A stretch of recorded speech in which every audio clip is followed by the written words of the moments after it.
Hey, welcome to Recruiting Insight, where we connect you with the most successful recruiters and hiring managers and innovators in the real estate industry.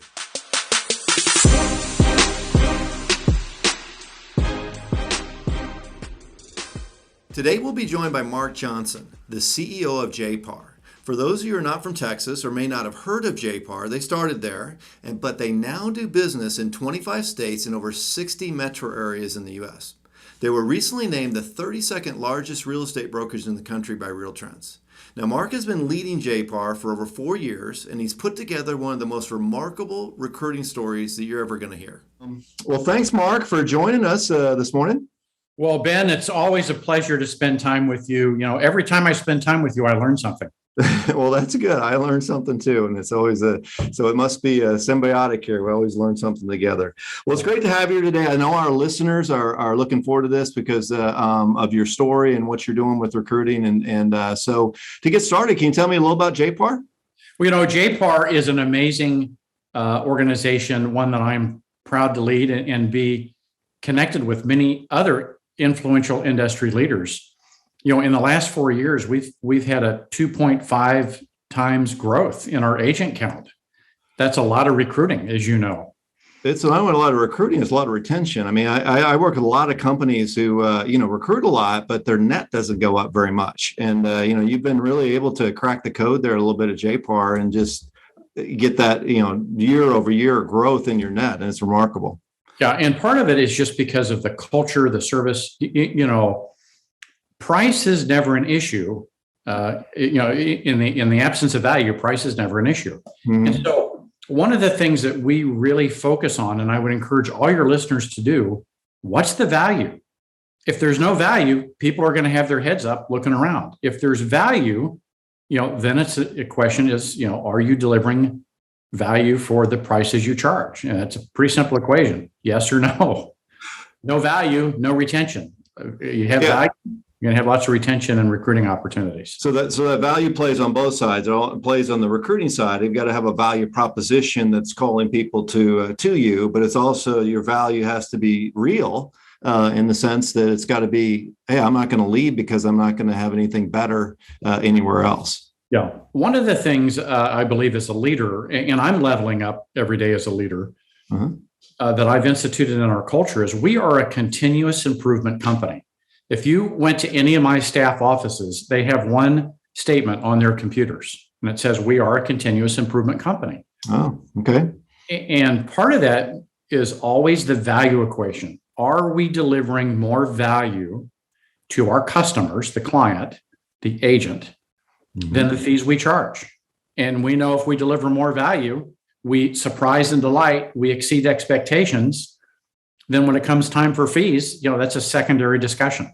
Right. Well, I think it sounds like, because you and I have talked about it before, but that's kind of the foundational piece of, I think, all of recruiting and all of business, really. If you aren't offering something of value and that value proposition is not resonating with the client, then there's a problem there.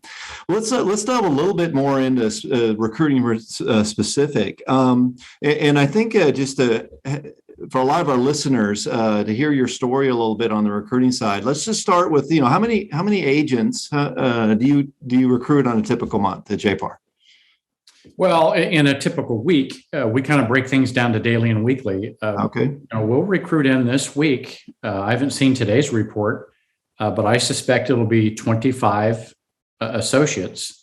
Of the 25 associates, half of them will be new or newer agents to the industry, and the other half will be experienced agents, producing 12 or more transactions a year.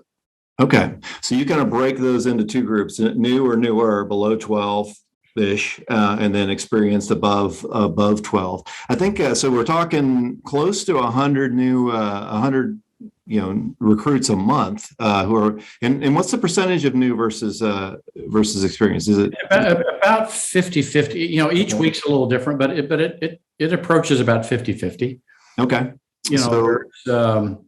There's a lot of people that want to get into this business right now because the prices are so high, right? Right. These type of numbers, I think for many people are kind of will blow their mind a little bit. This is a lot of recruiting. This is a lot of people in the door. And again, you as we said in the intro, you have offices all over Texas, and then of course franchises in various states across the country. To get to this level, and I'm not saying everyone's going to get to this level, but what are some of your philosophies? What are some of the methodologies that you're using to achieve this kind of success? Yeah, well, a lot of it comes down to everything we learned as an agent, right? You have to make it easy for someone to make an appointment with you, right? Mm-hmm. If it takes an act of Congress to get a meeting with you, no one's going to meet with you, right? So a lot of it, is so simple. Like, is it easy to make an appointment? Is it easy to connect? Do people understand, your value proposition? Are you connected in the communities? But it starts with, quite frankly, how easy is it to make an appointment? Right. Okay. Well, so with these appointments, just to delve on that a little bit. So, are you primarily doing virtual appointments, Zoom appointments, or are you actually meeting with people face to face? What we find is it depends on their stage of development. There's probably 5 stages of development. Newer agents want a little bit more handholding. The very experienced agents want confidentiality. Okay. So they don't want to have a meeting, right? They want to have a Zoom where no one can see that they're talking to us. So a lot of it depends on where they're at in their stage of development. And we try to accommodate all of those. So a mix of both of those sounds like is what you guys do. What else? What other philosophies and methodologies are you using? Well, first, before it's got to be easy to make an appointment. And then once you have the appointment, you have to be able to have what I call the psychology of recruiting. You and I have some expertise in that, which is listening ears, right? One of the other philosophies we have is we solve problems for a profit. Where I like to call each of my leaders chief problem solvers. Okay. I consider my title the chief, problem solver. And so what we're actively listening for the pain points of folks reaching out. They're reaching out to us for a reason, right? They have some thing that they want to be better at or fix in their business. And we listen to that. And as we're listening, we have a command of all of our resources. And if we have a solution for their problem, we can tee up the JPAR solution.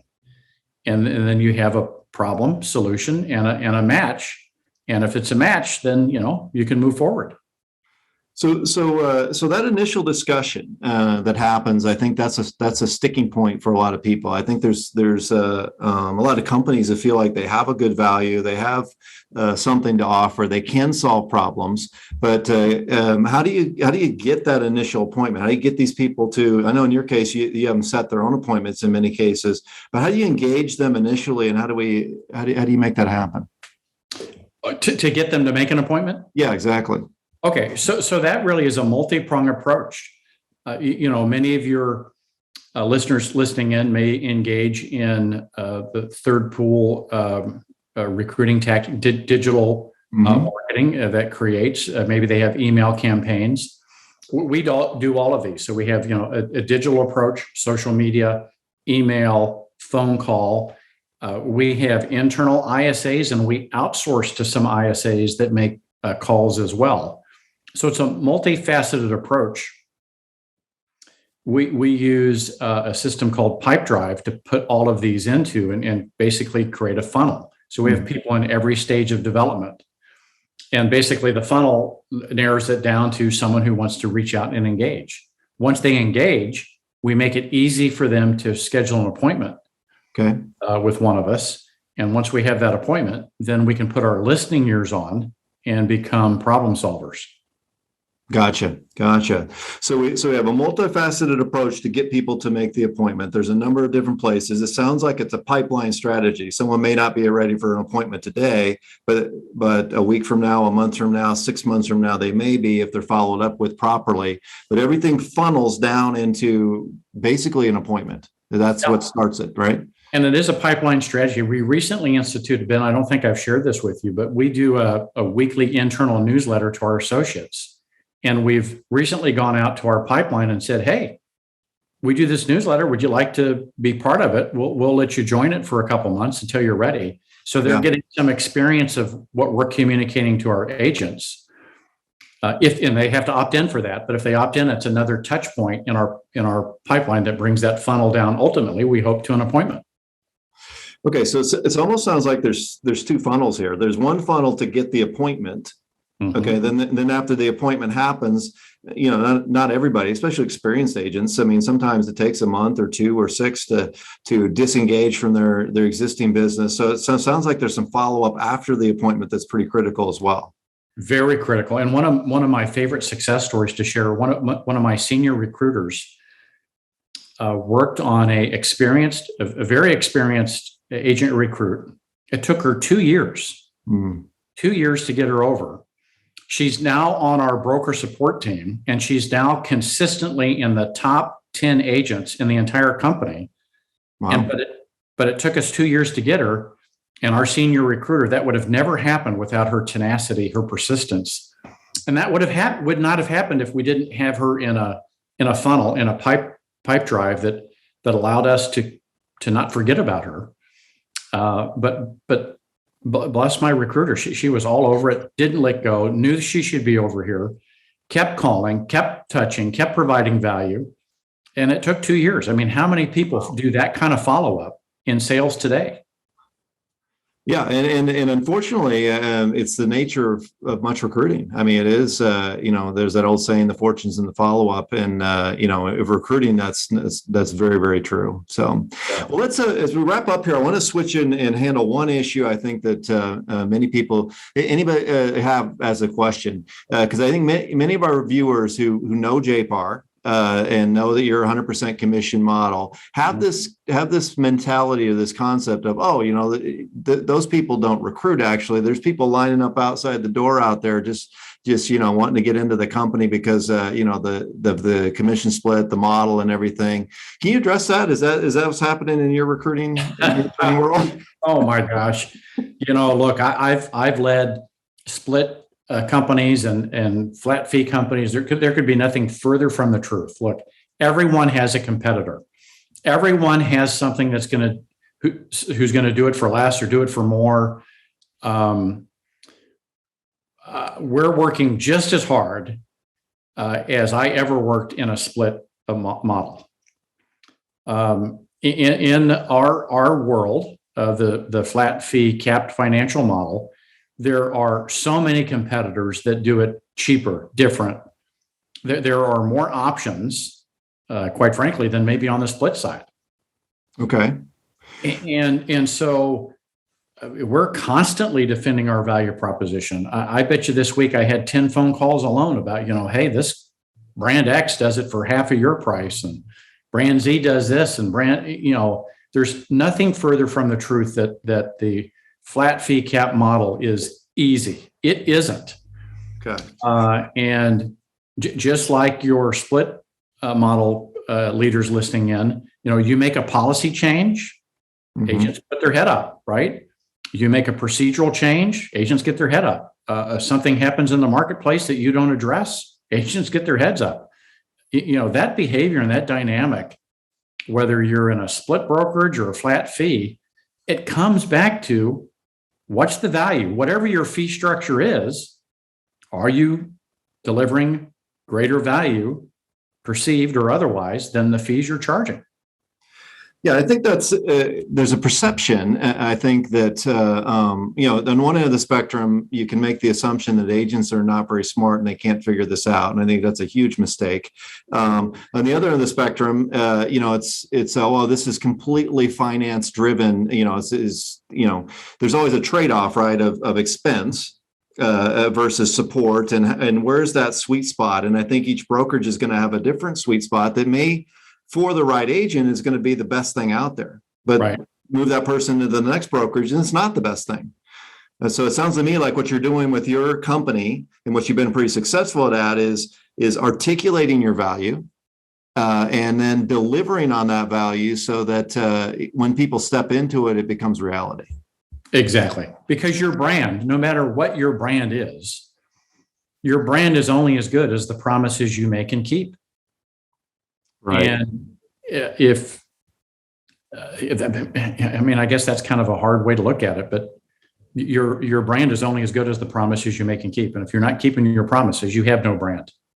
Right. In my view. Now, Ben, the other thing, I know we need to wrap up. You like to keep these short, but we could talk forever on this. But right. The one thing I think that's important, and I think I've emphasized it a number of times, is listening. I recently just referred in a state that we don't have a JPAR franchise in yet, a personal friend who went and interviewed with the local branch office manager. And she called me afterwards and said, Mark, I couldn't get one word in edgewise because all the person did was talk. And not once did they ask me what I was looking for. Wow.